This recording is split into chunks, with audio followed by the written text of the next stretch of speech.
struggling to come to grips with reality.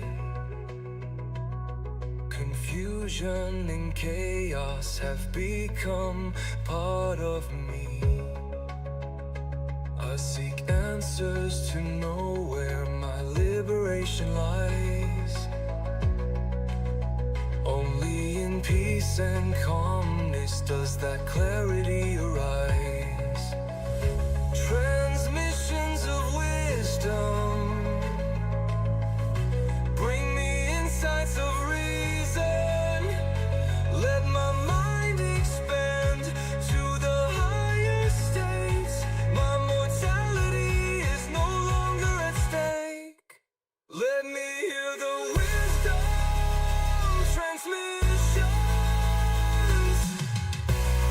The wisdom transmissions.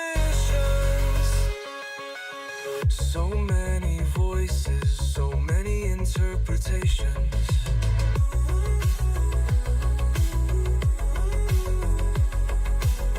No answers given, only outer temptations.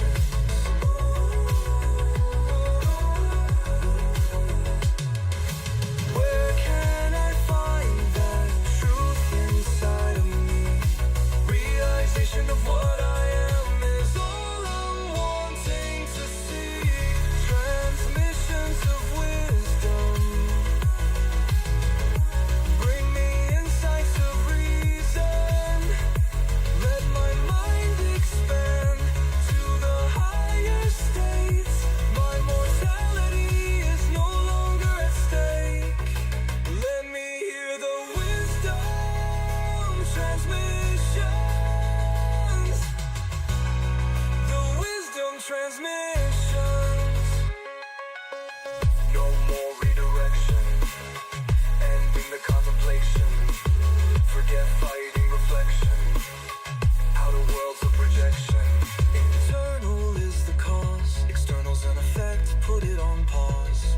I'm silencing the noise, centering, entering void. Truth is beautifully settled, the voice without a voice. Heart and mind shall settle, making decisions now, escaping illusions of choice.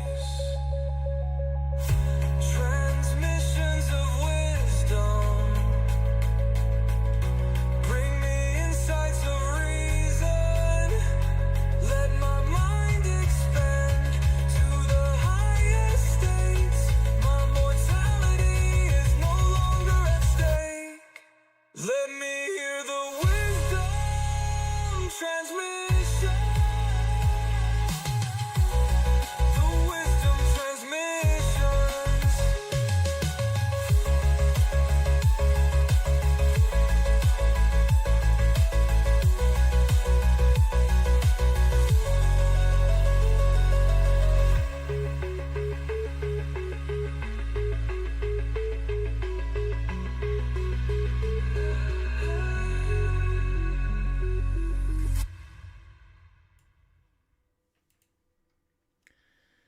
And good morning, good afternoon, good evening, everybody. Welcome to the next episode of the Wisdom Nexus. Good to see you all here on the Friday. So today we're going to be bringing in Adronis. Adronis is going to be sharing a transmission as well too. Then we'll also be taking some questions from all of you. We can also do personal readings as well too. Now, if your personal reading is a request to do like a single body scan, just for like a single body area, we can certainly take those as well. But just a reminder for everybody too, because I have retired some of the offline sessions, including the full body scan and the Akashic Records sessions. I am still doing both of those, but through private live sessions. So the one-to-one private sessions that I do, I am still doing those particular ones through those sessions. So basically the full body scan is more like a partial body scan, but we can look into quite a few areas to see how you're doing. We can also look into Akashic Records as well too, through the private live sessions that I'm offering through wisdomtransmissions.com. And so with the announcement, I have a coupon code right now where you can get 20% off all of these services on wisdomtransmissions.com. So the private live sessions, the 3 questions by email, and the energy cord attunements have a 20% off coupon code. So you would just use summer20, all in capital letters here, summer20. When you're on the shopping cart page, you'll see a coupon code. Just basically click on the coupon code link, enter that coupon code all in capital letters, and then you'll get 20% off all of the services. So again, private live sessions, 3 questions by email, and energy cord attunements. So that is available now on Wisdom Transmissions. It is good until the end of day this Monday. Okay, so we got today, tomorrow, Sunday, and Monday to take advantage of the coupon code. After that, at the end of day Monday, it will expire. So best to take advantage of that while it lasts.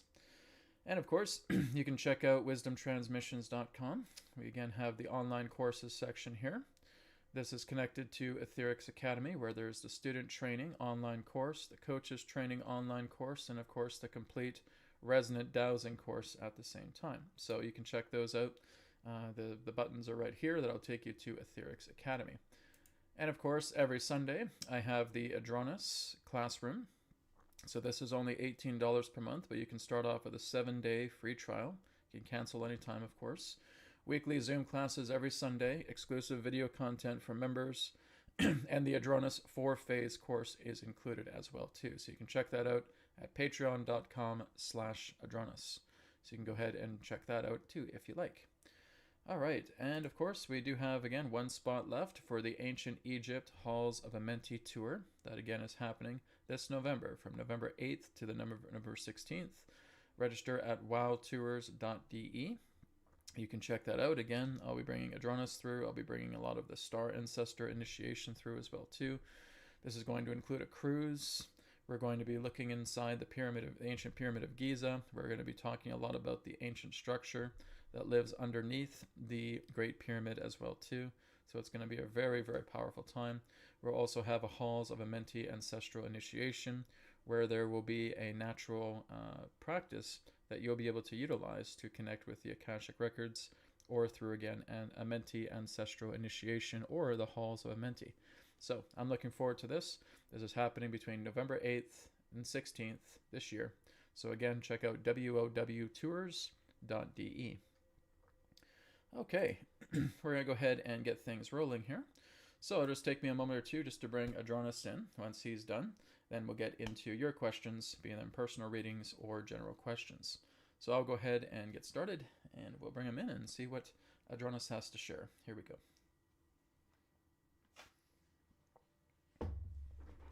Got my smoothie on standby. All right, here we go.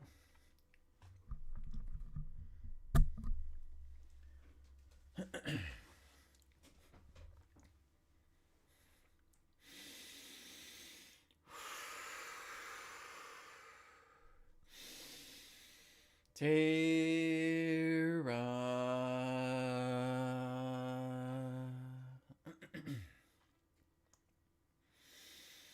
Soul Star.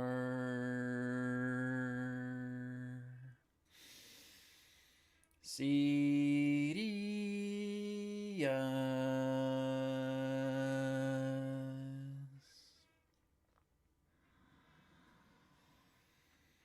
Adronis.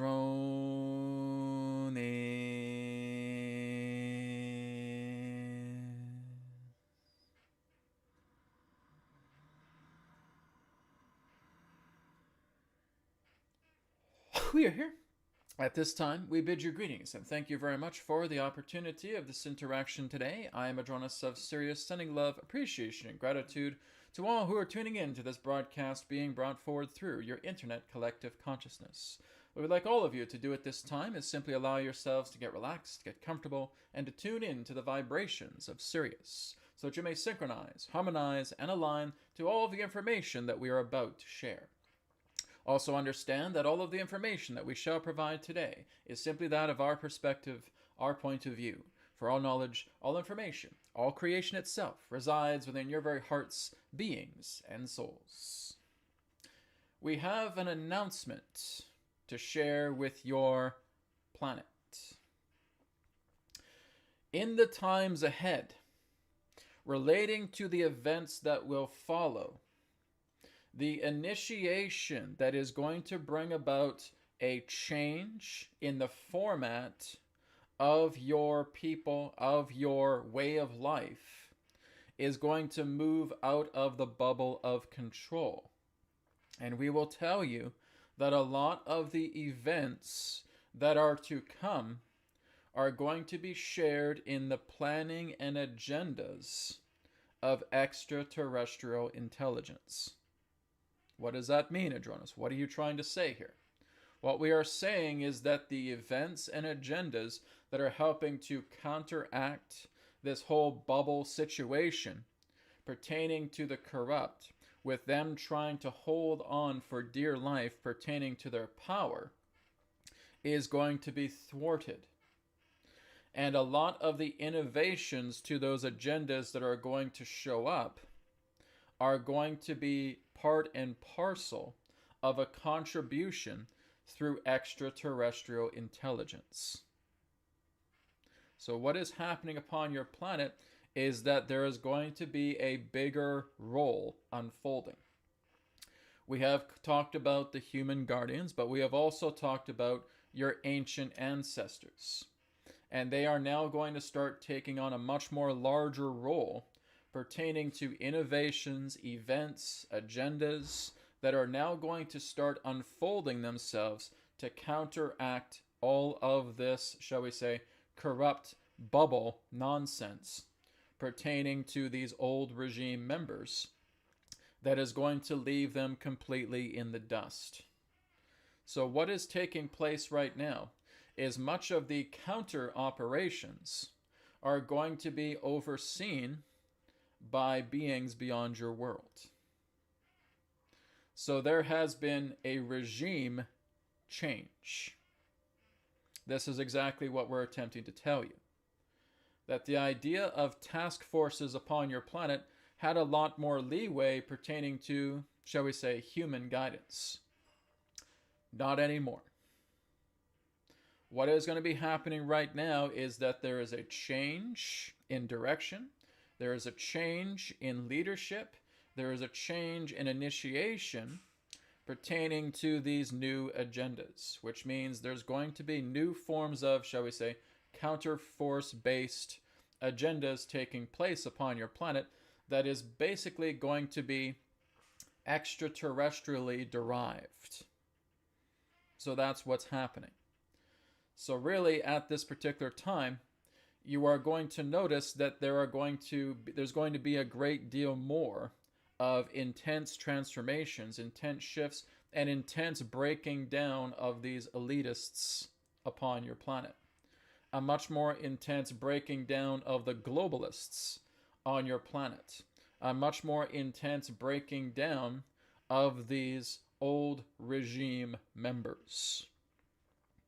Basically, we would say that this is now a zero tolerance policy, agenda, operation that is now going to take place, which means there is going to be a lot of flattening going on, which means in that sense there's going to be a lot more intensity relating to the rallying up of people, relating to the idea of the increasing of whistleblowers, relating to eventually changing out the face of the media to where you may see the same old networks, but they're actually going to be pushing towards the ones that once funded them. And this is what's going to be happening. So there's going to be a lot of altercations that are going to take place that, again, come from much more of a higher standpoint of extraterrestrial intelligence, and therefore having agencies follow through with that to a greater degree more than what has happened in your past. Which means there will be operatives actually coming upon your planet that are not human, that will look human, that will start pushing these particular agendas. And this is why we're talking about the idea of a lot of these old agendas being flattened out. A zero tolerance policy. Now, this is going to be happening a lot more just after your summer here of 2025, but it is really going to start taking off in your 2026 year. It is almost like taking a flamethrower and incinerating the foundations of these old empires, which means all of their resources that they once had is now going to begin to turn against them. So that is exactly what is taking place. This is a very important announcement that we wanted you to know, because we want you to watch this between your time at the end of your summer moving into your 2026 year. You may notice that some of these common networks are now actually starting to turn around and start pointing their finger and accusing the very ones that have funded them tremendously in the past, which means a lot of these particular network organizations are going to become turncoats, which means they're going to be pointing the finger at the very ones that have been feeding their greed, and therefore flipping the script, as you would say, becoming a turncoat. This is something that is going to take place. So, not all networks at once, but again, it's going to be continuing through that transition. It's like looking at a log running down a hill. Eventually, it's going to reach the bottom. But that is what is taking place here, is that there are new agendas coming together, and they are going to have much more of an authority pertaining to, shall we say, the off-world presence. A lot more than what has happened before. So this is leading into much more of an intense period where, again, you're going to see a lot more of exposures, a lot more truth embargoes that are taking place, a lot of, shall we say, almost in a way, ideas or agendas or situations that are unfolding that may actually seem treasonous. But in that sense, not really treasonous. It's just the people standing up for themselves, because now it's going to lead to the squashing of the old guard, the squashing of the old regime, the squashing of old leadership that really was never leadership to begin with, but control and greed. So you are going to see this, and some may ask, well, Adronis, what countries are going to be affected by this? All of them. All of them are going to be affected to this, the East and the West. This is not just for some countries. We're not just talking about the United States. We're not just talking about the United Kingdom or anything of that nature. We are talking about every single country on the planet that is going to have this snowball effect, or this rolling log going down the hill, where again, bit by bit, you're going to see the idea of media changing views, turning the opposite direction and pointing the finger at those they once funded, because they're now getting new funding. They are now moving into an overhaul. They are going to be shifting in that way. And for those of you who may do deep research in the background, you may start to see this, that the media altogether is going to be shifting its viewpoint. It's going to be a turncoat. So this is all part of an acceleration, particularly as you move into next year, where it feels like the internal structures of the old regime are going to be burning down. And we can tell you right now that they're listening to us. And so we would say to them, it's not too late to come forward. It's not too late to admit to what you have done. It's not too late to come clean. But we know the majority of you won't. And therefore, you are sitting in what you have created. And everything that you have created that is based on self-interest is now about to be burned to the ground. This is exactly where you're moving into now, is relating to that shift, where all of your resources that you have relied upon for a very long time are now going to start turning against you. Not only have the people already turned their heads against you, but all of your resources, all of your connections, the very tools that you have relied upon to maintain a corrupt empire is now going to start turning back on you and ending your reign altogether on this planet, pertaining to an old empire, just like ancient Rome, that will fall. And you will see this in a great intensity after the summer, which is the benchmark time leading right into 2026, the year of the fire horse. And it is very appropriate because that fire horse is going to bash through all of your walls.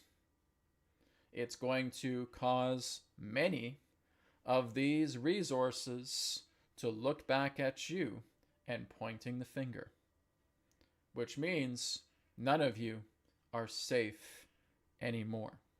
To those of you who have been corrupt, to those of you who have lost the trust of your common people, to those of you who have placed self-interest and greed over your own conscience, everything that you have held on to is about to burn to the ground.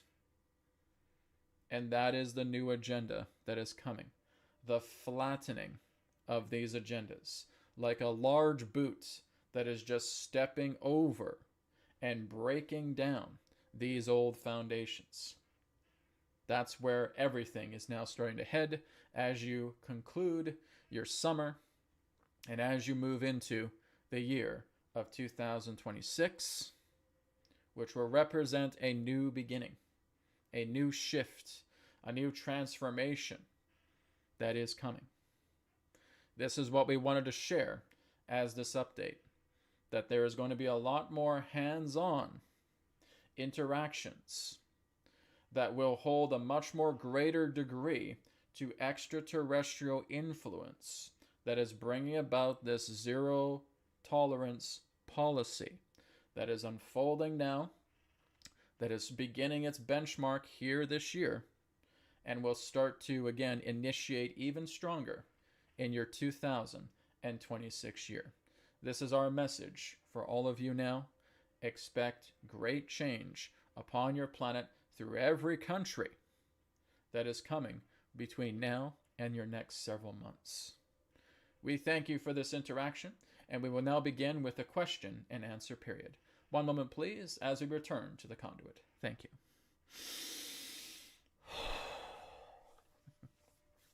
Wow, that is...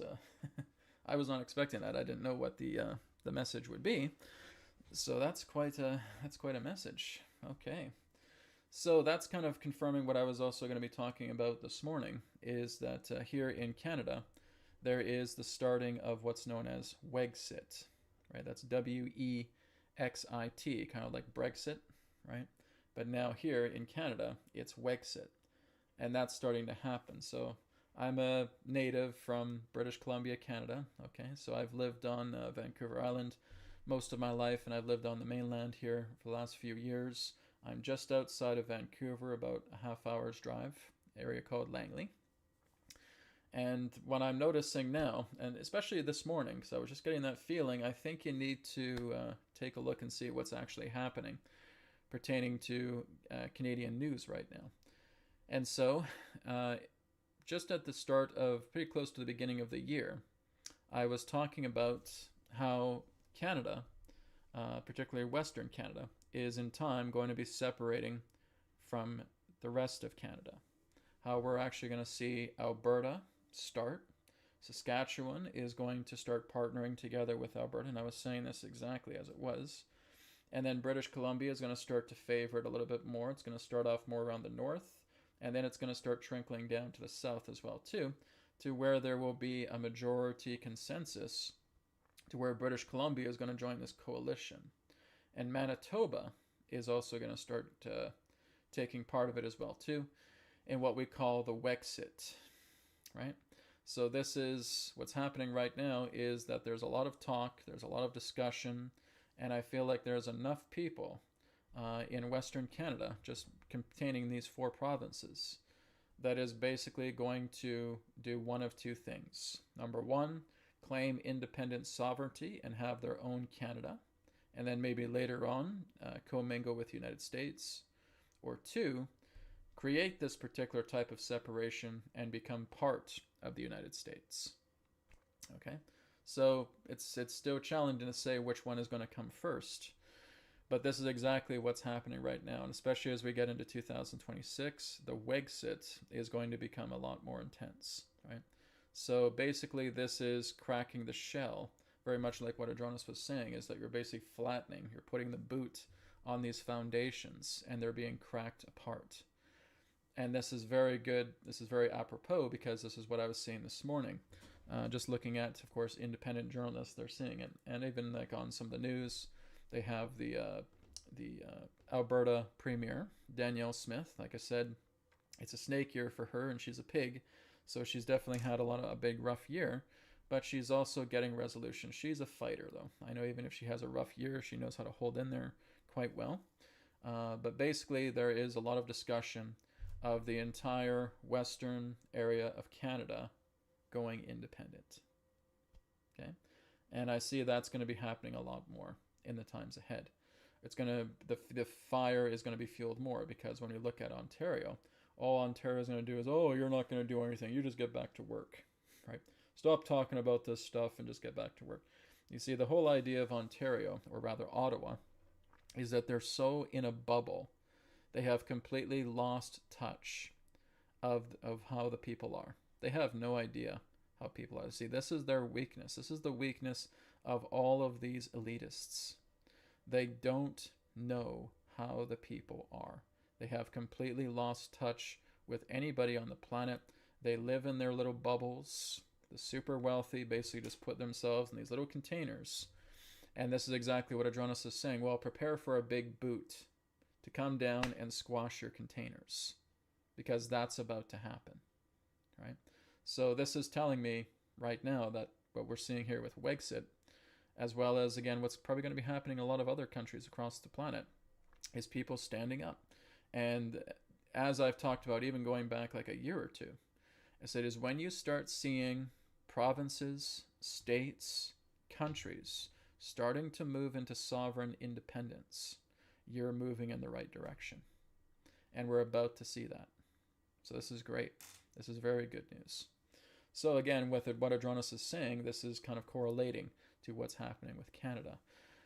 But this is exactly what I said right at the start of the beginning of the year. Alberta is going to lead the charge. Saskatchewan is going to follow. BC is eventually going to follow. Manitoba will probably follow, and there will even be some provinces in the east that may want to join this as well too. I could think of Nova Scotia right off the bat. You can't even go into the woods in Nova Scotia. You'll be fined $25,000 if you go into the woods in Nova Scotia. Brad, why are they doing this? Because they're trying to turn Canada into a smart city. That's what they're trying to do. They're turning Canada into a 15-minute city. They're going to start with Nova Scotia. They're going to start with many other different places as well too. That basically will be their proving grounds in that sense. And they're basically putting a lot of these things probably in the forest, maybe representing, who knows, meetings, who knows, whatever's happening in the forest. It's something they don't want people to see. So this is why they're fining people if they go into the woods. But really what Adronis was saying is that Nova Scotia is looking to be turned into a smart city, right? So, but that's not just Nova Scotia. Their long-term plan, especially around 2035, is to try to turn Canada into a smart city, or into a smart country, or whatever they want to call it, right? But that's their whole idea. They want to basically have zero emissions. They want to have electrical vehicles. They want to have all of this garbage technology, where they're basically even trying to get gas-powered vehicles right off the roads. You can't even own a gas-powered vehicle. Of course, this isn't going to happen, but this is what they're trying to do. They're making their plans so transparent, and people will just have enough. And this, like I said, is just, it's the boot coming down and squashing their little globe, where and these people have completely lost touch with society. They have no idea what's going on. They are so blind. They are so arrogant. They are so ignorant that the only thing they're going to see is this boot coming down, squashing their globe. And everything breaks. So this is, again, where I would say to them, how is it going to feel with all the resources that you have had for many years, where those resources are now going to turn back around like giant cannons and now start aiming at you? Because that's exactly what's about to happen, right? This is what Adronis is sharing pertaining to the message. So it feels like the off-worlders are taking much more of a deeper role pertaining to rolling these out. My guess is maybe there's been some hesitation on the human side, that they basically have their own ideas and say, okay, then we're not going to work with you anymore. Then we're going to start developing new task forces, and we're going to start coming down here, and we're going to start pulling them off. So this is interesting. I never expected Adronis to share something like that. That's incredible. So interesting. Maybe this may lead to more sightings coming down the road as well too. So very interesting, my friends. Very interesting time we're in. How exciting. Okay. So now we're going to go ahead and move on into some questions. So again, I'm going to take the donation-based questions first. Like I said, personal readings are welcome. You're welcome for that. Just make sure it's donation-based. And then we'll be getting on to general readings after that. Okay, so this one is from Solstice. Solstice says, hi Adronis, can you recommend which rife frequencies or other frequency tones that can help to restore teeth enamel and dentin? I haven't been able to find any that actually work for me. Well, Adronis has talked about this too, and the surprising thing is I've had quite a few people that have asked Adronis about rife frequencies and also about teeth, right? From regrowing teeth to wanting to rebuild their enamel in that way. The unfortunate truth, my friends, is you cannot rebuild teeth with frequencies. Can't be done, okay? In order for you to actually regrow teeth would involve you basically moving into deeper trance states, almost like going into a point of hypnosis, where you're actually encouraging your body to rebuild teeth. In that particular degree, yes. I also have not found any particular frequencies that will really help with teeth enamel growth or basically rebuilding teeth at all. Okay. So like I said, then the reason I'm saying this, Solstice, is because, like I said, a lot of people have asked Adronis for teeth. If I had a dime for every particular session where people wanted to regrow teeth, I'd probably have a few bucks right now. Right? There's a lot of people that want to try and figure out how to regrow teeth, and they're asking Adronis the same question about what about the rife frequencies, is that won't be efficient enough, right? The technology on your planet right now that is widely available to the public is not going to be efficient enough to utilize certain frequencies of that nature to regrow teeth to the desire that needs to be done. Like frequency, of course, can do it, but we just don't have too much of an apparatus that's appropriate enough to enable that to happen. And as he would say, the best thing for you to do if you wanted to really, really want to try and regrow your teeth is maybe talk to a yogi and learn about yogic trance, right? And actually going into the states of trance to actually encourage yourself to regrow teeth. And that can be done, but like I said, that's years of training, right? And like I said, it's really just waiting for the technology to catch up, where we may actually have particular type of technological apparatus to actually start regrowing teeth, right? We're actually having teeth coming together, like you said, to restore teeth enamel and dentin. One of the things I can suggest is in the Healing Code Cards body deck, there is an enamel enhancer. That can help to a certain degree, but like I said, to really work together with deeper frequency, you would need to create some type of apparatus specifically for the mouth. And again, the output signal of that would need to be very, very potent, very strong. And then being able to work together with that. Now, basically, all you're really working with is the source center vibration, right? You could work with the 432 hertz frequency. You can work with the 528 hertz frequency as well, too. Those two frequencies are more than enough to actually start affecting your gums and your teeth altogether. But to rebuild enamel and to rebuild dentin in that way, to rebuild a lot of the infrastructure of the teeth, you need a very powerful apparatus, right? And the other way would be, like I said, the natural way, going into yogic trance, energizing yourself and moving in and encouraging teeth to regrow. But I have not met anybody who's actually been able to accomplish that, right? but nonetheless, the technical aspect of that is what you would do. Now, again, I'm still working on building scalar technology as well too. Perhaps in time, I may be able to develop something like that. But it would need to be something in the form of maybe a type of mouth guard or other particular type of mouth apparatus where you would hook up certain frequencies, and then you would just basically blast the frequencies with great potency into the areas of the gum to help encourage enamel growth, dentin growth, perhaps even the idea of reviving teeth. But that's a long way away. So perhaps in a few years I'll be doing something like that, but don't hold your breath. I'm still learning about developing scalar. Specifically the scalar vests that I'm talking about. Those are going to be big game changers. But they're going to take some time, right? So it's probably going to take at least another month or two just for me to figure out everything, where everything should go. I'm still blueprinting everything. And then once I have a breakthrough, once I have a prototype, I'll be showing you guys the prototype. I'm building 2 of them, one for myself, one for Brienne. And then we're going to prototype it. We're going to basically be the guinea pigs for it to see exactly how it's going. And then I'll be giving you guys reports. So I'm hoping to build it as we get into September, and maybe between September and October, maybe we'll have something, but I'll let you guys know as that happens. But scalar would be a very good component to restoring teeth if you have an appropriate apparatus. But if you're really just getting these videos off YouTube and putting headphones on in that sense and expecting to regrow teeth, that's a long shot. Okay, it's like you really need to have a very strong output potency pertaining to those natural frequencies. But 432 and 528 will work very, very good for that if you can reach out with a greater potency pertaining to what you can do with your teeth, with enamel regrowth, dentin regrowth, and teeth regrowth. Okay, so I get that question a lot. So Adronis is giving that. Adronis, I lost my teeth. How can I get my teeth back? And it's like, you can't really, not right now. There's just not enough of that particular technology to come together to regrow all the teeth that you've lost, right? Unless you want to learn how to do yogic trance. That would be the idea, right? Okay, let's go ahead and move on. I like to try and give you guys solutions, but like I said, there's a couple, but they're not feasible for the masses right now.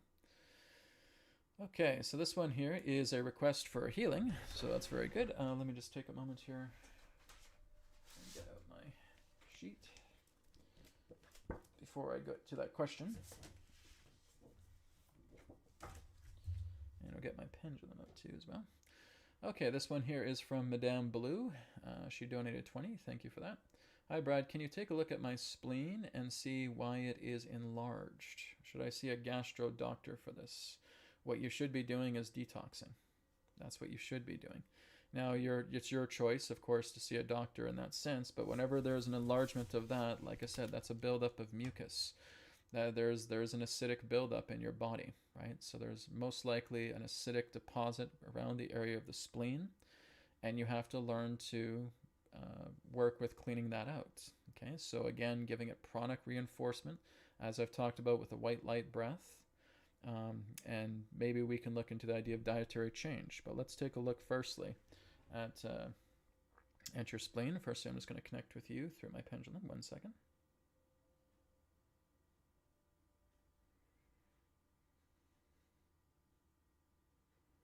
Okay. Let me get out another sheet here.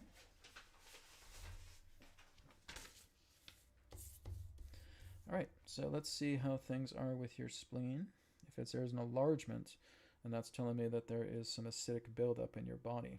Okay, so if I'm going to your spleen right now, Madame Blue. Okay, I'd say you're in between 60 to 65%. So that's telling me the prana within the area of your spleen is clogged, right? There could be a significant amount of mucus buildup within the area of the spleen, right?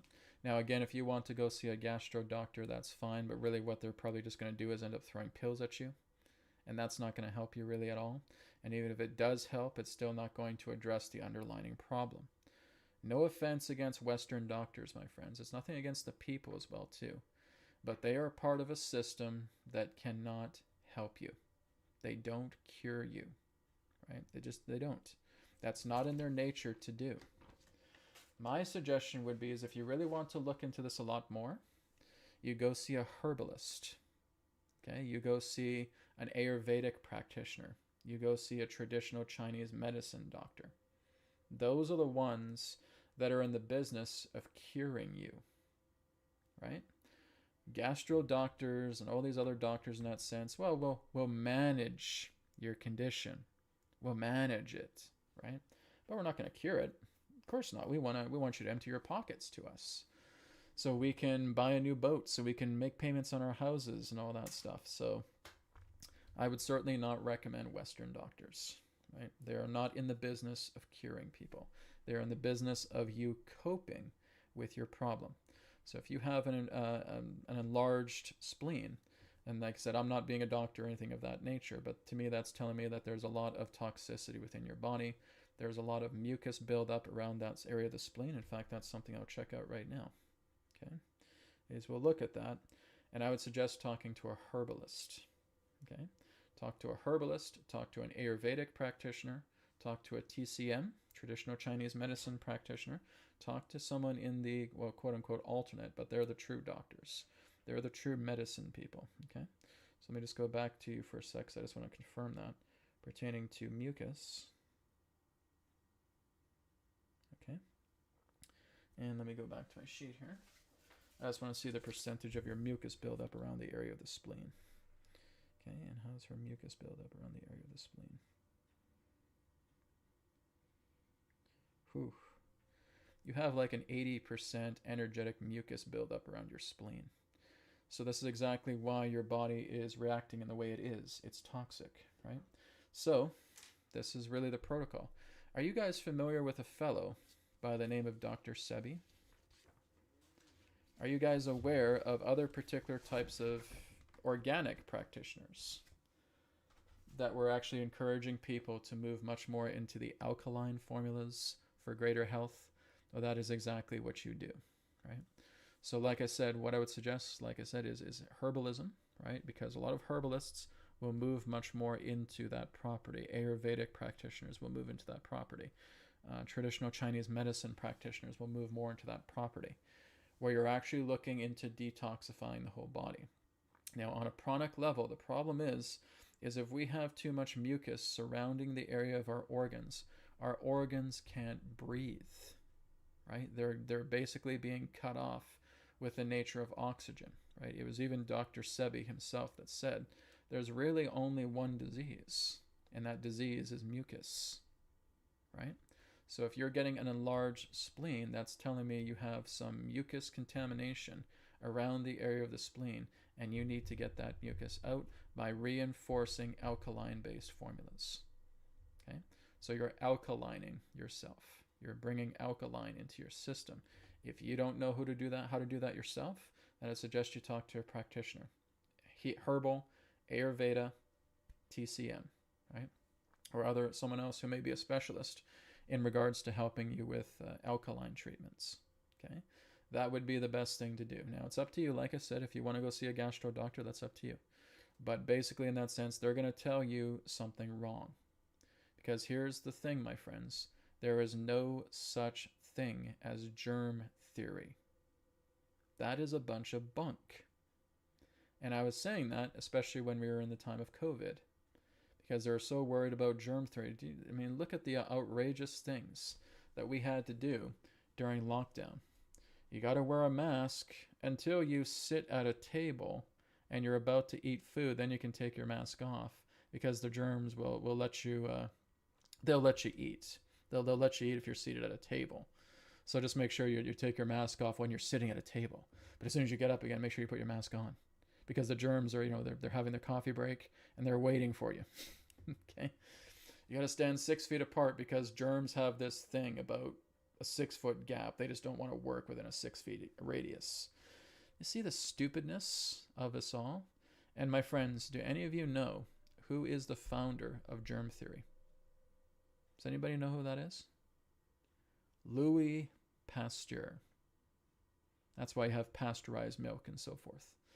And he is known throughout history as being one of the biggest scam artists, charlatans, imposters, and liars in history. He came up with germ theory. not of his own accord. He basically plagiarized other people's findings, and he threw his own bullshit in there. And even on his deathbed, that has actually been legitimate, just before going into his deathbed, he wrote a diary. And he wrote a diary, and he had a colleague. He had a contemporary. His name was Bachamp.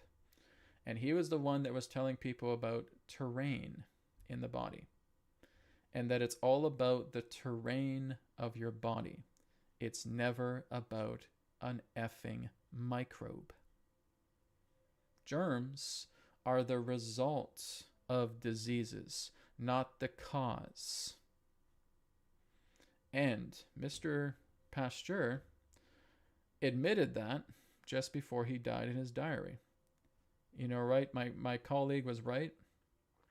It's about the terrain. It's not about the microbe. And how did the Western Medicine Society, the Western medical industry, respond to that? Oh, well, he was not sound of mind before he died. He had mental health conditions and blah, blah, blah, blah. So they're basically favoring a person. It's like the Council of Nicaea, right?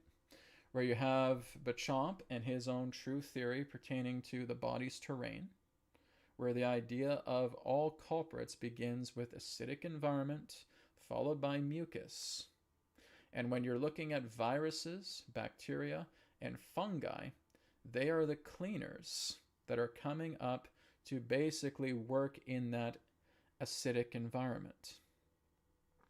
None of this is going to be admitted by mainstream medical science, because mainstream medical science is filled with a bunch of people that just have a lot in common with Mr. Pasteur. And you know what that is? Between Mr. Pasteur and the medical science industry, they're all liars. And they're a cult. And that's the Western medical industry. It is filled with a church. Your hospitals are churches. The people that wear the white cardigans are the priests. The vaccines would represent the sacraments. And then you have the holy water representing the pharmaceutical drugs. And then you have the high pontiffs, which are the executive administrators. The Western medical establishment is nothing more than another religion. It's nothing more than a church, because they are not in the business of healing you. They purposely threw away everything that Antoine Bachamp, and many other people have been trying to tell the masses. There's no such thing as germ theory. It's bunk. It's garbage. And they had all of this evidence right in front of them, and they threw it away. Well, no, we're going to go with Pasteur's theory because it's marketable. We can make billions, we can make trillions off people's pain, telling them that a bunch of invisible ghost germs are all around you right now, and they just can't wait to take you over, like a bunch of horrifying invisible zombies. And we're going to keep you in fear, and that's basically what we did with COVID, because we just started putting a whole bunch of fear upon the entire planet that some invisible germ that doesn't even frigging exist is going to take you over and make you sick. And that's the biggest bunch of bullshit there is. COVID is nothing more than the biggest lie, next to many other lies, that ever took place. And I know my viewing audience here is pretty much already aware of that, but nonetheless, it's the truth. This is why I would say, not only to Madame Blue, but to everybody, if you want answers to your wellness, Western medicine is not going to help you at all. It's nothing against the people that are the doctors. There's really good people that are these doctors, right? But unfortunately, they're following a lie, right? And what they can do is help to educate the people that are still working in these industries to let them know, hey, you realize this whole stuff is bullshit? That there's no such thing as germ theory? That the nature of microbes within ourselves are transmuters? that they can actually take other forms, which means viruses can become bacteria, bacteria can become fungus, and then it can revert again like a shapeshifter, because bacteria, microbes, are transmutational. Where have they ever admitted that in any scientific journals? Because that's exactly what you're seeing under a microscope, but they won't tell you because all they want out of you is your money. And that is your precious Western medical industry. One of the biggest scammers, one of the biggest fraudulent industries on the face of the planet, because they don't want to accept the truth. There's no germ theory. There's nothing outside here that is going to get you in here. And when there's internalization of issues pertaining to microbes, it's because of the environment. It's because of the terrain. Do you know that there have been people on this planet who have given their lives to try and inform people about this? And what happens to those people? They become targeted. And they become slandered.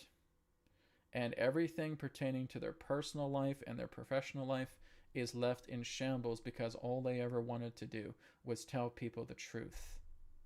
And what happened to them? They got thrown into the grinder. They basically says, well, firstly, we'll try to buy you out. If we can't buy you out, then we're going to slander you. And you keep it up, we're going to make you disappear. Because that's exactly what happened to certain people that were trying to come out and share all this information with people. And again, people just spend so much time attacking them and ignoring the big corporations that are maintaining this all into a lie. Which means the corporations will just keep the lie and say, yeah, you just go after this person. We've slandered him so much. We've used our psychological programming, and we're going to make you feel like this person's just an outright liar, and because he fought germ theory. And that was basically created by a liar. Louis Pasteur, one of the biggest frauds, one of the biggest liars on the face of the planet. And that's what your medical industry is based off of. It's based off a scam artist. It's based off a liar. It's based off a fraud. Whereas you have these other noteworthy scientists that have all of these degrees, that have all of these credentials, and they've said the complete opposite to Louis Pasteur. There's no germ theory. It's all about terrain. It's about the environment within the body. It's about attempting to maintain an alkaline environment in the body, because that's what's going to keep you in good shape. That's going to make you keep yourself well. But there's no money in that shit. So that's why, again, they go with Louis Pasteur's, because Louis Pasteur's idea was the $1 trillion idea. Whereas we're telling people about body terrain, and all they have to do is go outside and go into their garden and grow these beautiful herbs and start taking care of themselves and do intermittent fasting, and then start cleaning themselves and eating fresh foods and everything that's alkaline, and drinking spring water, and make sure you're getting fresh vegetables and fresh fruits and consuming that, and your body feels amazing, and you're meditating quite commonly, and you're understanding unity consciousness. There's no profit in that. So that's why it's been thrown the curb. And that's why any particular attempt to try and bring that forward over their business model is going to be met with great hostility. So there we go, my friends. There's the education. We have been duped for decades, believing that a bunch of evil germs are just waiting in the wings outside of yourself. And as soon as you see a person who's coughing, good Lord, it's the end of the world. Do you know that everything pertaining to a person who is sick, where you're worried about being sick, is the idea of a negative placebo? Which means your fear about catching something is only possible when you are toxic and you see another toxic person. And then through sympathetic resonance and reciprocity, that psychological fear becomes placed within your biofield. Which means your own thoughts are activating your biofield, which are affecting your body, which is causing your body to act out in a state of panic because of your psychological subconscious fear pertaining to thinking that you're going to catch somebody else's virus within yourself. which means you become your own enemy and you basically apply a negative placebo. There's no such thing as catching an illness. You can't. Right? Not unless something is actually injected in you. Right? And this is where people think that, oh, if the COVID happened, I'm going to get all this shedding. Guys, that's a bunch of bullshit. Right? Oh, there's a person who has a vaccine and they're going to shed and I'm going to catch it. It's like, you're full of it, man. Because that's your psychology talking. That is your own fear. That is your reciprocity. You see someone who's toxic, who's shedding from a vaccine, and you think you're going to get it. And that is reciprocity. You guys know what that means? You are reciprocating the vibration of that person, and you're putting that into your biofield, and now you're taking on their stuff. That's all it is. There is no other form of physical evidence that would ever confirm the idea of someone who is sick about you catching their cold, about you catching their flu. That's a bunch of garbage. And the only way it's actually happened is through a type of placebo effect based on your reciprocity and feeling in that state of sympathetic resonance to that person to where you're getting it. Even a lot of the people who have been working together with terrain theory for a long time will say the same thing. It's psychological. The idea of one catching somebody else's cold is a psychological process, right? It's like if I was to go up to a person and saying, there's a defect in your brain right now and it's incurable. See you later. What? And then they start freaking out. And now because they believe in that so much, something actually goes into their brain. And here I am wearing a doctor's lab coat. By the way, there's a defect in your brain right now and it's incurable. See you later. That person's going to freak out. And with all of that fear coming into their biofield, they are going to try and manifest that. Because that's what this is, my friends. This is nothing more than a reciprocity game. This is nothing more than sympathetic resonance. There's no such thing as germ theory. We have been lied to since the beginning of time pertaining to the medical establishment here in the West. So that's something that you guys, I would suggest, look into a lot more. All right, let's go ahead and move on. This one here is from EUM142. Hi, Brad. Which breath combination would work best for me to reach subtle state? For now, I have some success with HRV and cleansing breath, but not enough. Well, you have to experiment because I can't really tell you that, right? I can tell you some practices that you can work with. Like I said, there's Rachaka. You're breathing in for 4, you're breathing out for 8, but you don't have to stick with the 4 and the 8. I work with that for people that I'm being introduced to, right? Or just for, demonstration purposes. You could do it 5 seconds in, 10 seconds out, 6 seconds in, 12 seconds out, etc. That's fine. But the whole idea of pertaining to the breath state is try not to focus too much on the breath itself. Start with it at first, but then just relax into it because you're aware of the flow, right? So if you're moving into a subtle state of being, work with a breath that you know is naturally calming you down. So this is where I say that you're looking at a couple of different proofs that represent that. Number 1, your eyes are dilated. Number 2, your saliva production is increased in your mouth. Number 3, your body feels heavy. Number 4, your breath starts to feel very silky and smooth, right? It's shallow, but it's silky and smooth. You can just feel that you're at rest. What I would say is imagine like you had the most amazing massage going into a clinic and then just having the most incredible massage of your entire life. How would your body feel? It's so at rest. It feels heavy, but it feels soft. It feels like everything is opening up. Again, I could look in the mirror. My eyes are dilated. Saliva is building up in my mouth. Body feels heavy. Breath feels shallow, but tranquil, right? Those are the signs. So there's no such thing as the best combination. Okay, we got to remove that word BST, BEST, BST, BEST. You got to slash that out and throw that away. Okay, get rid of the best, get rid of the worst, get rid of words that complement absolutes. Okay, you got to throw them away.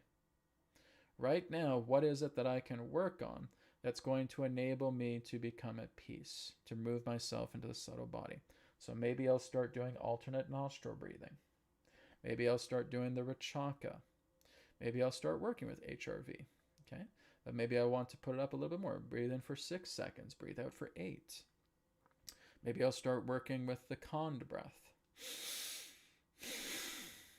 Okay. Maybe I'll start working with Ujjayi.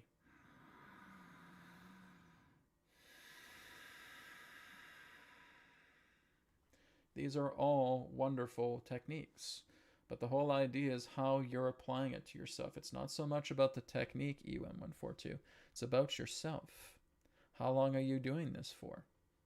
Right? Are you alternating between certain practices? Are you doing HRV for 5 minutes and then you're doing alternate nostril breathing for another 5?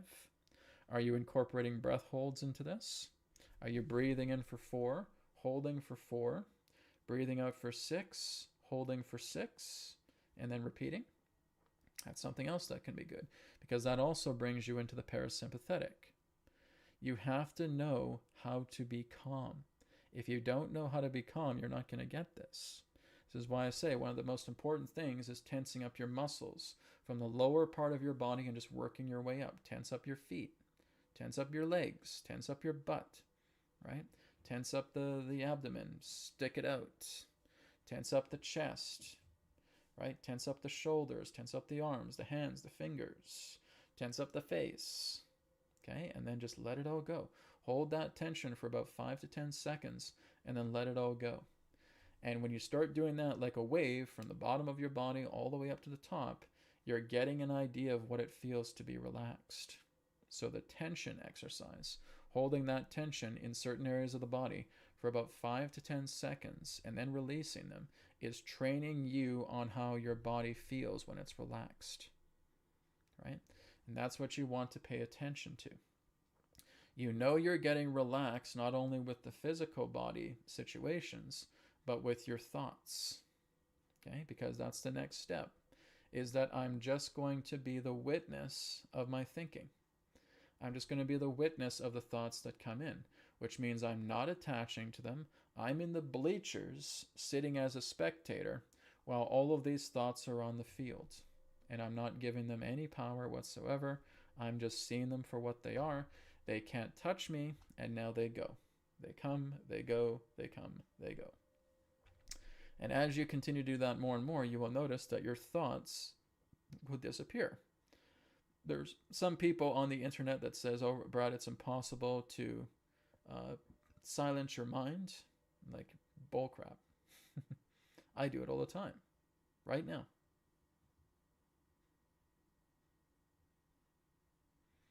Just for those 3 or 4 seconds, did not have a single thought in the mind. Because you know what helps you to keep a very, very still mind is breathlessness. This is why we're doing the HRV. This is why we're doing the Rachaka. This is why we're doing the Kon breath. This is why we're doing all this pranayama, to basically keep the body entirely calm, yes. But you'll also notice that you'll be able just to cease the breath, even if it's just for 10, 20, 30, 40, 50 seconds to a minute.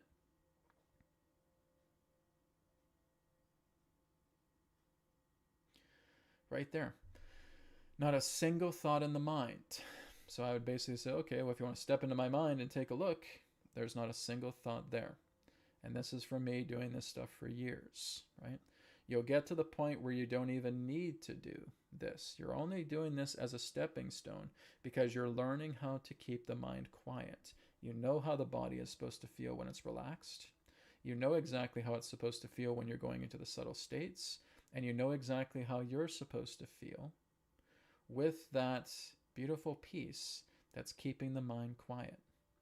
And this is what we call samadhi, right?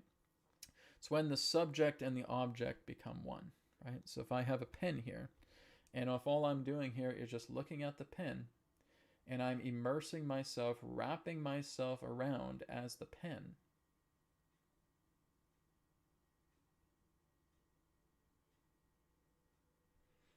and my entire life is the pen. And that's me entering into samadhi right there. Okay? So what you're doing in going into a quote-unquote quiet state or silent state is that you're learning to absorb yourself. You're learning to absorb yourself with your environment. Now that can be a thought, that can be a feeling, that can be a color, That can be a sound, that can be an image, anything of that nature. But what you're practicing to doing, especially what yogis will do, is they'll work with the 8 limbs of yoga, moving all the way up into dharana, single pointed focus, dhyana, burning up, that's meditation. Okay, this is why majority of us don't do meditation, because we don't burn anything up. If you're not burning something up, you're not meditating. And then you're going into burning up with the dhyana. And then when everything else is burnt up until all that remains is the connection between the subject and the object, there's absorption, samadhi, right? And once you're in the state of samadhi, everything just falls to peace. Your body now starts to heal itself because now you're giving your body electricity. You're giving your body electricity when you're eating healthy foods, when you're eating electrical foods. You're making your body healthy when you learn to sit and be still. When you're at rest, that's what we call rest energy. And you stay there. And now your body is getting charged up just as if you were to eat a bunch of healthy alkaline foods. And everything just starts to feel tranquil. It's like a tranquil lake where there's not a single ripple there. That's what you want to be. That's the key. So again, it's not about a breath combination. You're still thinking of this through the left brain. It's about working and experiment. My friends, you got to experiment. You don't follow a rhetoric. Okay, this is not religion. Where you say, okay, first of all, you got to follow HRV. Then you got to follow Rachaka. Then you got to follow alternate nostril breathing. Then you got to follow the Khan breath. Then you got to follow Kapalbhati. And then you're going to hold your breath and blah, blah, blah. And then you're just doing this religiously. You might as well be in a church. Because that's not the way. Trust your independent nature. And it's about just feeling and experimenting with these things and saying, okay, if I'm doing HRV for 7 minutes, I feel great. How's my body? I look into the mirror. Okay, my eyes are dilated. Eyes are dilated. I'm looking into my mouth. Oh yeah, there's a lot more saliva there. Okay, good. How about my body? It feels really heavy right now. Okay, it feels really heavy. There you go. You're experimenting. Get out of this rhetoric of thinking that you need to follow things by the letter because you're just starting an opinion religion. You're going right into the church and think, okay, I got to follow this, I got to follow that, I got to follow that. Throw that crap out of here and work with experimentation. Experiment. Don't doctrinate. Okay, and that's what I try not to give you guys. That's why I'm always giving you guys fresh stuff. Because I want you to experiment, not to indoctrinate. Indoctrinate, no offense, indoctrination is the path of the fool. Okay? When you start to work together with experimentation, that's the path of the wise. And that's why I constantly give you guys new things a lot of the time, everything that's fresh, right? Even when I talk about the trauma transcendence technique, you just keep using that until you don't need it anymore. And then you just experiment with new facets. That is meant to be outgrown, but I create a template for you guys just for something for you to follow. And then I want you to outgrow it. I want you to experiment with new things because that's how you evolve yourselves, right? It all comes through the nature of experimentation, adaptation, and evolution. That's the key. All right. Thank you for your question there. Okay, last donation-based question is Great Awakening. Hi, Adronis. How do we experience the most natural sunlight if we live in a country like the UK, where it rains so much and it's very cloudy? Okay, one moment.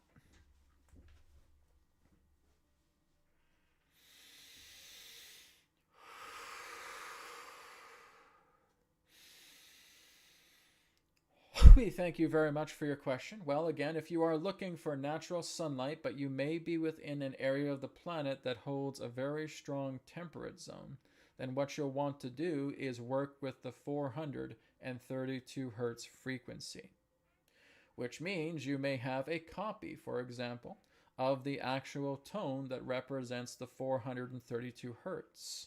And you're putting your headphones on and you're meditating to the 432 because your sun's frequency operates at the 432 hertz band.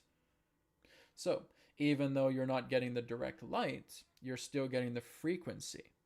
So we would suggest working together with getting the 432 hertz frequency and imbuing that into your cells through something as simple like a meditation. And then again, as you do that more and more, your body will start to reciprocate as if it was in the sun. So again, yes, you're going to live in certain areas, even if you go all the way up into the Arctic, where there's hardly even any daylight. We understand that that would be a challenge. Or again, you're in temperate zones where there's not that much sunlight. We understand that.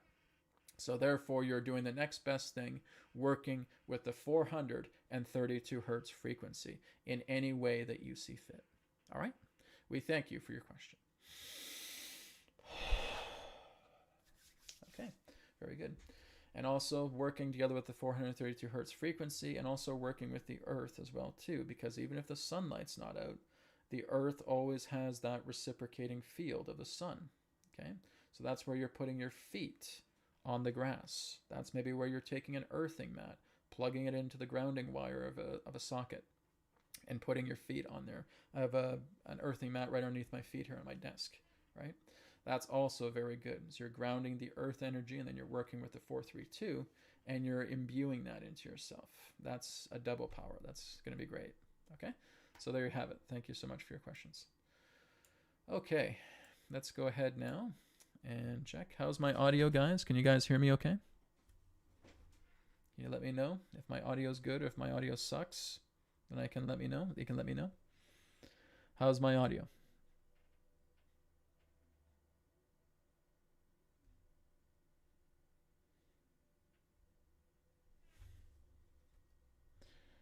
Hello, everybody. Testing, testing. Okay. Let me just make sure, because I can always crank it up a little bit more if I need to. It's already at like 160% now. Okay. Is that better? Yes, it's okay. Good. Volume 2 soft. God. It's God. Oh, it's God. Okay, that's good. Audio okay. Good for me, but turned up high-ish. Okay. Like I said, I do what I can with this microphone. I'll put it up a little bit higher. Oh, this is probably why. Okay. That might be the reason. Okay, is that better? I think one of the dials here was a little bit low.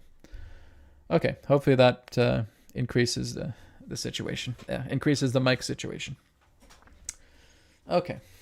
Well, the problem was this dial here was turned a little bit lower, so maybe I bumped it or something.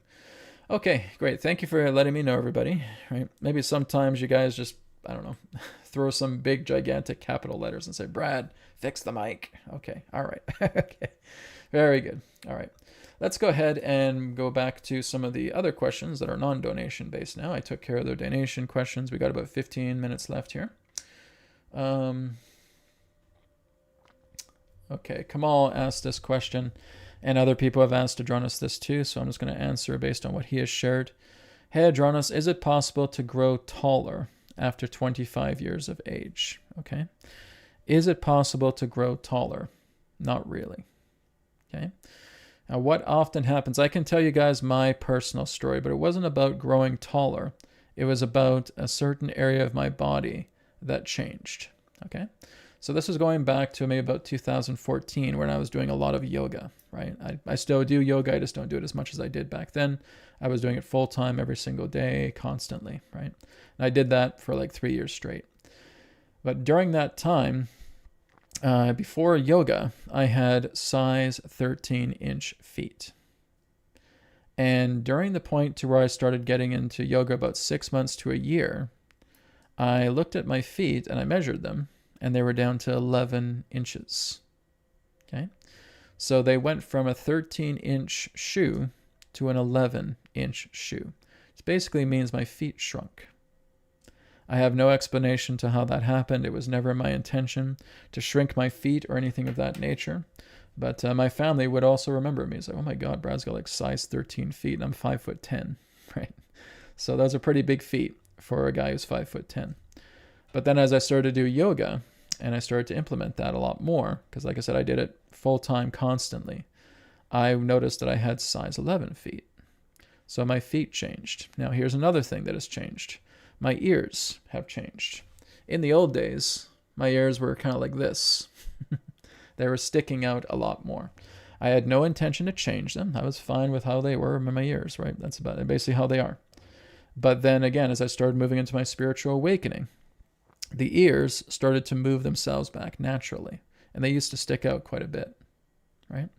So these are some examples that I have of changes that happened over time. Now it is possible, because really what's happening is that you're rearranging your body. It's as you start to release, as you start to let go, because all of these changes started to happen during my spiritual awakening. But I never consciously intended for them to happen. So it is possible for a person to maybe gain an inch in height, or maybe even lose an inch in height as well, right? Especially with some old people in that sense, as their backs start to get older, as they feel like maybe they've gone through some crippling debilitations, they may notice that their back starts to curve, and they may actually lose a couple of inches based upon the conditions of their back. Now, it is possible that a person could basically gain an inch or two. But like I said, I have not experienced that consciously. Like, I'm not constantly trying to make myself taller. I'm fine with being a 5'10" guy. Okay. But there are a few people that were asking Adronis, is it possible for me to get taller? And his answer was no. Right? In regards to how you are currently, that is how your outline is. That's your contour. Your contour in this state right now is the size that it needs to be. And what he would suggest is try to work to getting that out. You have to ask yourself, why would you want to be taller? Oh, maybe people just keep calling me too short and too short and too short, right? And I want to be bigger. Okay. I mean, a lot of us had those particular intentions when we were kids. We want to grow up. We want to be the size of adults, right? And of course, you will grow as a child coming into an adult. But as an adult, your genome is telling you this is how you are. You see, again, this goes back to my last video about working with the nature of the application process pertaining to karma, right? You are the way that you are because you have not consciously chosen your body. Your body is not consciously chosen. Your body is a result of karma. Okay? It is the result of your parents' karma, your grandparents' karma, your ancestral karma, together with yours. That forms the body that is a karmic body, right? The only way you would be able to change your shape, to basically alter yourself, is when you start moving much more into, you could say, like an avatar, okay? Like I said, I've told you guys about the story about Khan, who lives in Japan, who has 12 strands of DNA, okay? And that is usually the DNA strand that comes from avatars. And he was able to materialize bodies, right? And so you can do that, right? Basically what happens is that you walk this earth karmaless. And as you have no karma to yourself and you start moving much more into the divine, you'll notice there's a lot of things that you can do. Now, here's the exception to the rule. If you are still running the karmic wheel, you have really no say in regards to the implementations pertaining to the changes of your genome while still within a karmic state. If you get off the wheel of karma, if you feel yourself as a free being, which is what I'm trying to teach you guys, you will have a lot more leeway in regards to possibilities, which means you could go from a 5'10" person to a 6-foot person, right? Because you're really not bonded by the karmic body anymore. Okay, but unfortunately, my friends, I have yet to meet another person on this earth who is karmaless. No one here is karmaless. So that's part of the challenge, right? You need to work together with that, because even when you're karmaless, you don't care about your height. If you look at a great yogi who's sitting on a mountain in that way, if they wanted to, right? Maybe this yogi is 5'5", and here you coming in 6'5". I said, Yogi, I bet that you couldn't be my size. I bet you couldn't look at me eye to eye, right? That yogi could basically stand up and grow themselves to 6'5", just so that they could look at you in the eye. Okay? And again, how that is possible is because number one, they don't have any karma. Number two, they are symbiotic with their body. They're symbiotic with their body. They're symbiotic with their mind. They're symbiotic with the environment, which means they work together with all of the facets of the wheels, so to speak, that represents the body matrix, the mind matrix, everything, and are able to spin that wheel. And they can be 6'5". And then when that person leaves, they just go ahead and shrink themselves back down to 5'5" again. Brad, how is that done? By a thought. A thought. A thought. Nothing else to it. Nothing else to it. They thought, I'll be 6'5". And they are. That guy leaves. Back to my natural height. Done. And that's it. We've heard all kinds of miracles that yogis themselves are able to perform. And they can perform levitation, they can bilocate, they can go without food or water for such a long time, they can live hundreds of years, they can increase their size, they can shrink themselves down, right? They can shapeshift into other animals, right? There's all those things that they can do. And it's not some gigantic magical science. It's just them putting an intention forward. Their intention that comes together with the purity of thought to make it so. Because you have increased your magnetism to the degree where it is now so potent that you work together symbiotically between yourself, your body, the earth, and the mind. And it all works together in corroboration because those are the wheels that are turning. The problem with those that are on the karmic wheel is they don't think that these things are possible, right? So what I would say to that question, Kamal, is that if you are able to move yourself into states of yogic trance and are able to want to do that, then go ahead, right? Because yogic trance basically bypasses karma. It bypasses the ego. And if that's something that you need really, really bad, well, it's up to you. So karmically, in regards to your natural state, no, it is not possible. Right? Your genome is meant to be your genome. The only way that happens is if when you're transcending karma and you're transcending the beliefs and the guardrails that are keeping you on this planet telling you that such a thing is impossible. Once those are bypassed, it's quite possible to change your genome, right? But again, very scarce few people know how to do this. It requires such a commitment and such a connection, and you really have to leave everything pertaining to the modern world behind for that to happen. And very few people want to do that either, right? So yes, it's possible if you're getting off the wheel of karma. Yes, if you're moving much more into the yogi's way of life. Yes, if you're able to go into a yogic trance. But in your natural state here, where you have karma, where you have your beliefs, where you have your guardrails, no, it is not possible at all. Okay, so there's the answer to the question. And that's basically what Adronis has shared in combination with my own stuff. Okay? Okay. How are we on time here? 11:24. Okay. I'm just going to move down a little bit more here. Let's see. Okay, this one here is from Julie Hamill. Julie says, question, when do you see us having access to the med beds? Thank you. Do you guys really want me to answer that? Okay. I don't know. I've had people ask me that before as well, too. It's like, Brad, where's the med beds? And well, here's my first response. You don't need them. Okay? You don't need them. They're much more in the idea of a technology, and I know I can trail off and say, but that's not answering my question. I want to know exactly when we can access to med beds, right? There are no med beds that are publicly available at this time, right? They're not invented yet. So that's the reason. There is no med beds that are coming that people can publicly access. And I know that there's cults of people that are telling you that, oh my God, the med beds are coming, the med beds are coming, the med beds are coming. And it's just more hopium on top of more hopium where people are trying to get their hopes up. And I know people are sick and they want to be well. And this is why I'm trying to teach you guys much more about the practical science, about what you're actually doing. Working with alkaline foods, working with pranayama, working with alkalining your body, working with rest energy, right? Even there's simple things that I have here with radiate. Radiate in that sense is still available. That helps a lot of people.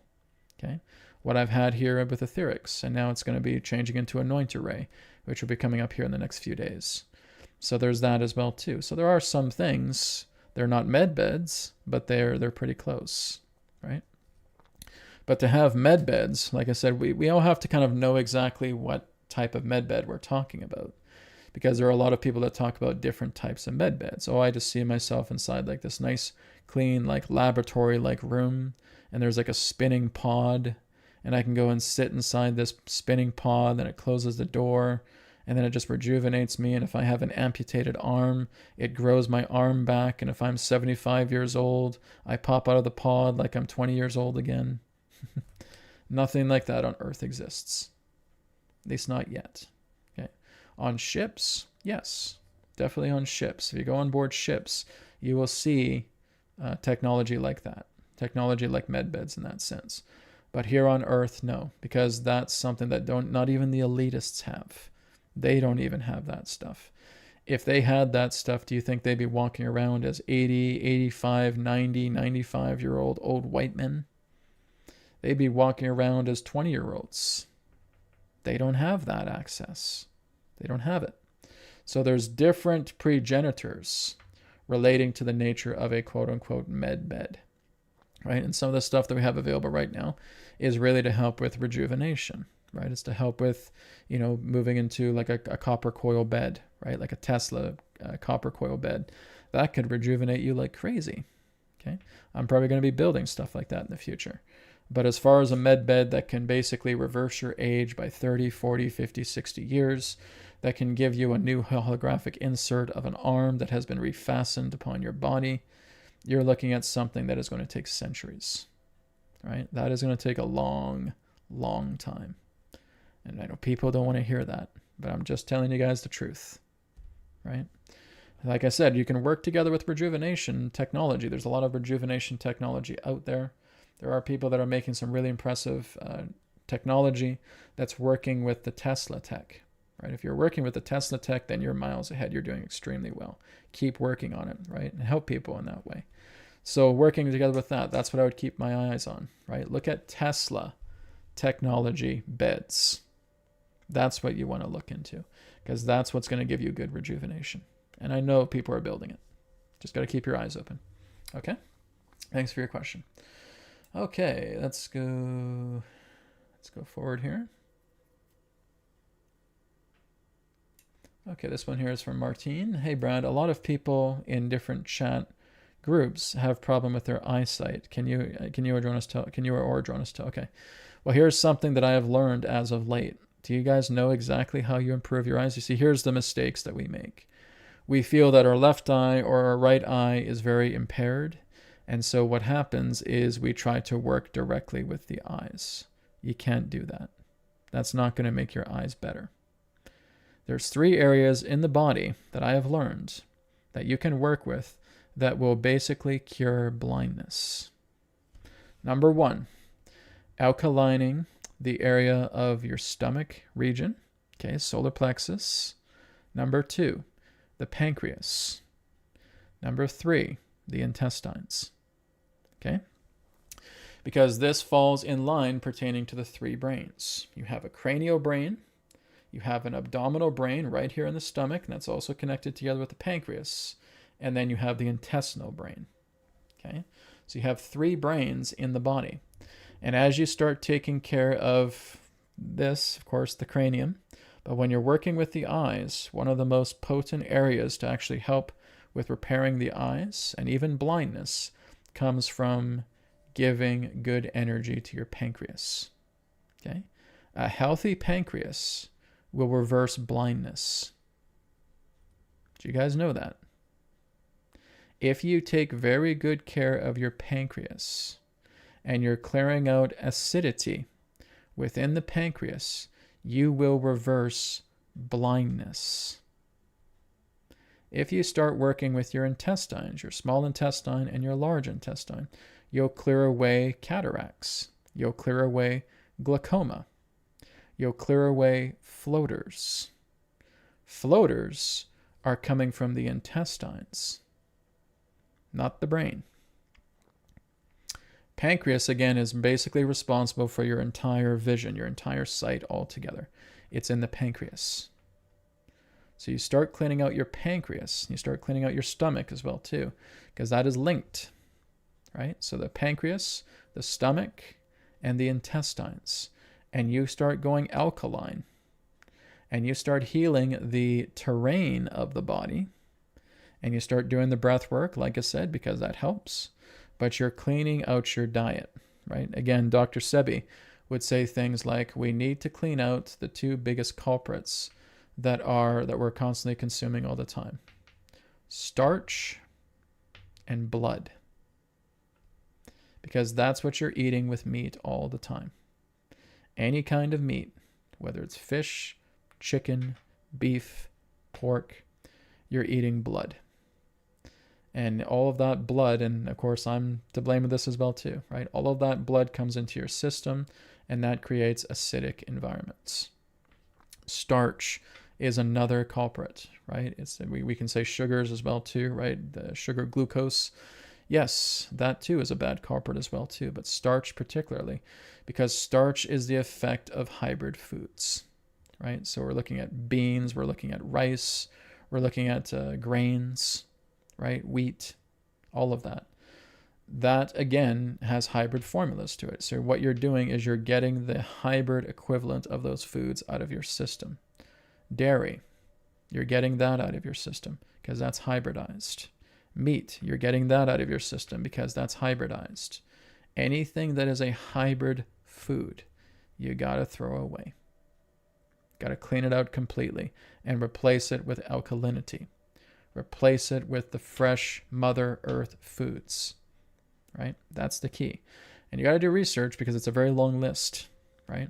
But nonetheless, if you start putting more alkaline foods into yourself, you start doing things like intermittent fasting, right? Maybe you're making some smoothies and you're again doing like your one meal a day. And then over time, over a span of a couple months, people who are blind, if they're taking care of their pancreas, will be able to see again. People who are cleaning out their intestines will be able to get rid of their floaters, glaucoma, cataracts. Get it out of your intestines, get it out of your pancreas, get it out of your stomach, right? You can get all that stuff out because you're alkalining yourself and you're going to see change. There's even people who have documented this, that they worked with Dr. Sebi or they worked with others in that sense like him, and they actually were able to restore their sight. Okay, my friends, the body is able to heal itself. That's never a question. The problem is we keep giving it crap. We're ignorant to what proper food is. And you got to eat alkaline. You got to get your alkaline food into yourself. And this is something I've had to learn myself. I was ignorant to it too. And you got to get your alkaline into this. That's why I got this beautiful alkaline smoothie right here. Okay, full of good stuff. Moringa, Irish sea moss, right? Fresh fruits, right? Electrical fruits. These are the things that are going to make a big difference. You start putting that into your body and you're working with intermittent fasting. You have your one meal a day that again is alkaline. You're going to be, you're going to feel amazing. My eyesight right now actually feels a lot better than it has been over the past couple of weeks. I can see things. I can actually see fine print, small print a lot better now than I could a few weeks ago. I was like trying to squint, like what? I'm having a hard time to read this.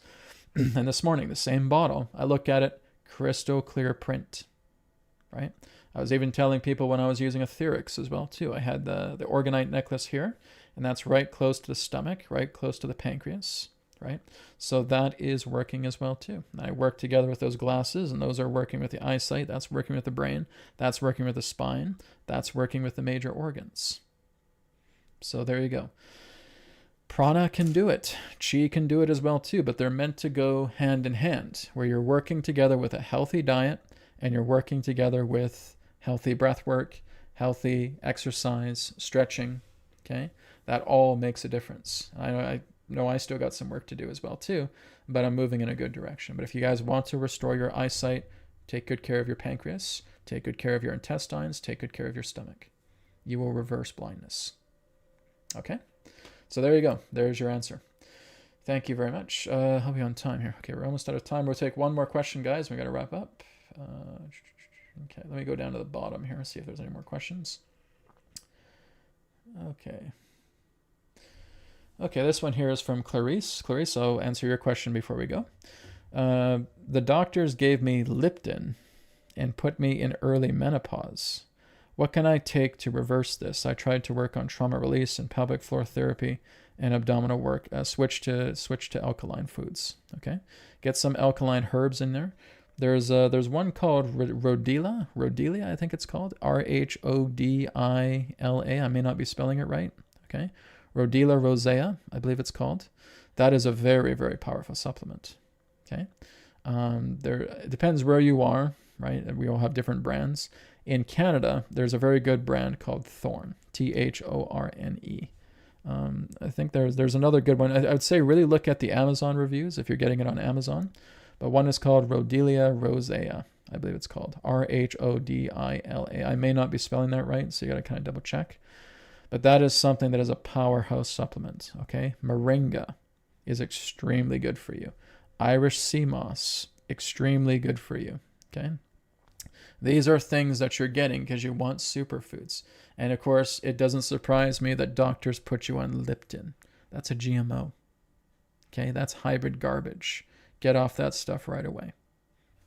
So what you want to do is have those alkaline formulas all together, right? Again, guys, I'm not a professional dietitian or anything of that nature. I'm just a researcher, right? But as a researcher, I can tell you just from my own experiences, you start getting into alkaline formulas because I started doing this in the past. And I would kind of come and go. I would shift off of it. I'd lose 20, 30 pounds and I'd come back onto it again, right? I'd get lazy and I'd do that. But like now I'm like putting down the boot and saying, nope, I'm going to stick with this time. So yes, you want to alkaline your body. Get off all of that garbage food. Get off Lipton, get off all that stuff. Anything that's hybridized, anything that has starches, you got to get off, right? Anything that has blood in it, anything that has starches in it, that has vicious sugars in it, right? I'm not talking about fruits. Fruits are completely fine with the natural sugars, okay? There's a difference, right? Some people say, oh, you're just going to get off fruit, you're going to get off fruit. Why the hell would you get off fruit? That's from the earth, okay? But there are hybrid fruits you got to be careful of, right? The bananas they suggest are like the smaller bananas, the ones that are small, and when you peel them, there's almost like seeds in them. Those are the ones that you want to get. The big GMO bananas, no, not really, okay? If we're looking at carrots, you basically have to get off them because they're starch, okay? So carrots are a starch food. Potatoes are a starch food. Yams are a starch food.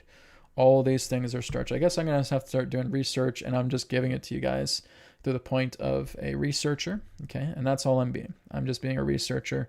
I'm not being a medical expert. I'm not being a dietitian expert or anything like that. I'm just giving you guys the straight shit when it comes to research, okay? So get off carrots, get off potatoes, get off yams, get off the GMO bananas, okay? So these are things, like I said, there's a whole list. You got to look at these things. But really, what's really going to help you out are these superfoods, okay? Acai berry, elderberry is really, really good. Watercress, okay, that's really good. Arugula is also very good. Dandelion roots, anything with dandelion, really, really powerful, okay? These are just a few. So again, you start putting these together, and like I said, please do your own research. Guys, you guys go ahead and you jump on ChatGPT right now, and you ask ChatGPT, show me Dr. Sebi's formulas that I can use, that I can apply directly into myself, and it'll tell you, right? It's a good thing about ChatGPT. It will tell you this stuff, right? When I work with Anoint, I'm going to make it even better, but it's a work in progress. So, but go on ChatGPT.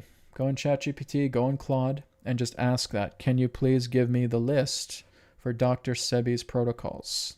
Dr. Sebi's list of acceptable foods. Because there's a whole bunch. There's a whole lot here. I'm just naming off a few, okay?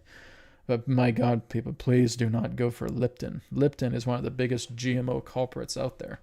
It's disgusting. You might as well be drinking toxic waste, okay? These are all the things that make your body acidic, okay? When your body is acidic, what happens? Mucus forms around it. Excess mucus. That excess mucus is what's preventing your prana from flowing into that area of the body, which means it's being thinned out. When there's not enough prana, again, a lot of experts will say oxygen, but I said this isn't about oxygen. Oxygen is just a carrier. It's prana. You want prana in your system. Your blood is prana. right? It's not just blood. It's not just hemoglobin. It's prana, right? What you're breathing in is prana. Oxygen is just the carrier. So they say, well, oxygenate your body. You're not oxygenating your body. You're giving prana to your body, but it's being blocked at the pass because we have excess mucus all over. And this is where Dr. Sebi is absolutely correct, right? He would go back into the court in the 1980s because he was basically being sued because he didn't have a license to be a licensed doctor. And boy, did he ever win that battle. And he basically told the judge, he said, when you have sinusitis, what's the cause to that? Oh, well, mucus. Yes.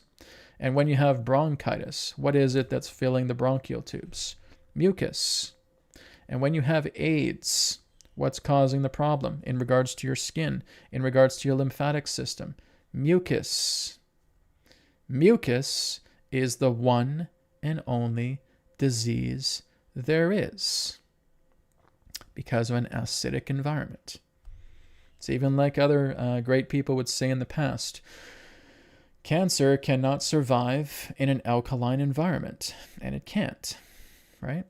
But even the idea of cancer cells or viruses or bacteria or anything of that particular nature is the result of transmutable microbes, which means every microbe in your body is transmutable like a shapeshifter. Viruses will become bacteria. Bacteria will become fungus.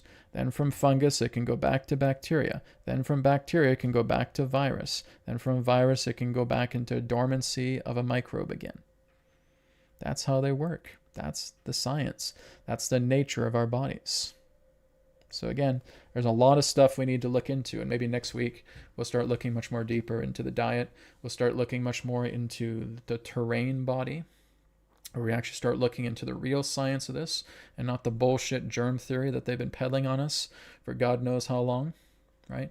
We'll start looking into all this, okay? So let's see if we can get into that next week. All right, everybody, I'm out of time, so I will go ahead and conclude now. Thank you all for your questions. They were great.